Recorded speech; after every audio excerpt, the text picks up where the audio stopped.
नमस्कार मित्रांनो, माया फूड कार्टमध्ये आपल्या सर्वांचं स्वागत आहे। आजची रेसिपी आहे भरपूर खास, कारण की ही रेसिपी मोठ्यांना तर काय पोरांना सुद्धा भरपूर आवडते। ती म्हणजे कोलंबी फ्राय। ही आपण रव्यामध्ये फ्राय केलेली आहे। तुम्ही कोलंबीची साईज बघू शकता। मी 200 ग्रॅम कोलंबी घेतलेली आहेत। मला 200 ग्रॅम मध्ये फक्त 8 कोलंबी आली। मी फर्स्ट मॅरिनेशन मी धुतलं वगैरे सगळं आणि मी टाकलेला आहे आगळ चिंचेचा, त्यानंतर आले लसणाची पेस्ट, त्यानंतर हळद, त्यानंतर लाल तिखट आणि थोडासा गरम मसाला। सो हे सगळं लावून आपल्याला प्रॉपर मॅरिनेट करून ठेवायचं आहे फक्त 15 मिनिटांसाठी, कारण की हे मॅरिनेट लगेच होऊन जातात आणि आपल्याला सेपरेट असा मसाला बनवायची गरज नाही। त्यानंतर मी थोडासा पडला माझ्याकडनं मैदा, तुम्ही बघू शकता। आणि मी मैदा का घातला आहे ते पण मी पुढे सांगणार आहे, कारण की कसं असतं ना की रवा फ्राय आपण जेव्हा करतो तेव्हा पूर्ण तव्यावर रवा पडतो आणि तो पडू नये आणि प्रॉपर रव्याची बाइंडिंग कोलंबीला लागायला पाहिजे, म्हणून थोडासा त्याच्यामध्ये मैदा घालायचा असतो।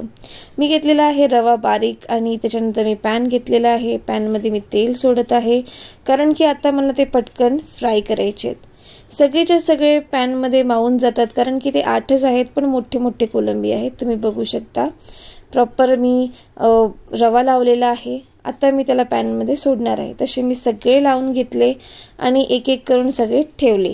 सो 8च्या 8 माझ्या पॅनमध्ये पूर्णपणे फिट झाले आणि ते पटकन फ्रायही झाले। सो हे आहे फर्स्ट जेव्हा मी ठेवलेला आहे।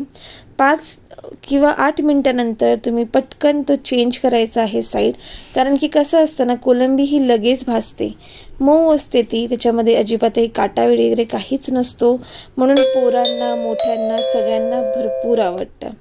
सो तुम्ही बघू शकता मस्तपैकी फर्स्ट टर्निंग होत आहे आता आणि सगळ्यांना असा खालून ब्राउनिश कलर आलेला आहे। एक साईड आपली प्रॉपर फ्राय झालेली आहे। थोडा टाइम पुन्हा एक 5-10 मिनिटं थांबून पुन्हा दुसरी साईड सुद्धा पटकन होऊन जाते, ह्याला जास्त वेळ लागत नाही।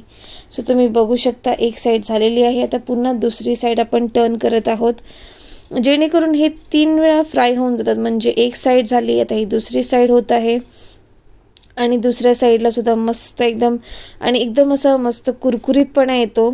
तुम्ही बघू शकता क्रिस्पी होऊन जातात ते, म्हणजे काढल्याच त्याला सुगंध एवढा असतो ना की काढल्याच आपल्याला असं खावंसं वाटतं। माझ्या चमच्याने त्याचं कवर निघून गेलं, तुम्ही बघू शकता। आणि नक्की ट्राय करा, आपली कोलंबी फ्राय लगेच रेडी झालेली आहे। सो नक्की लाईक करा, सबस्क्राईब करा आणि मला नक्की कळवा। बाय।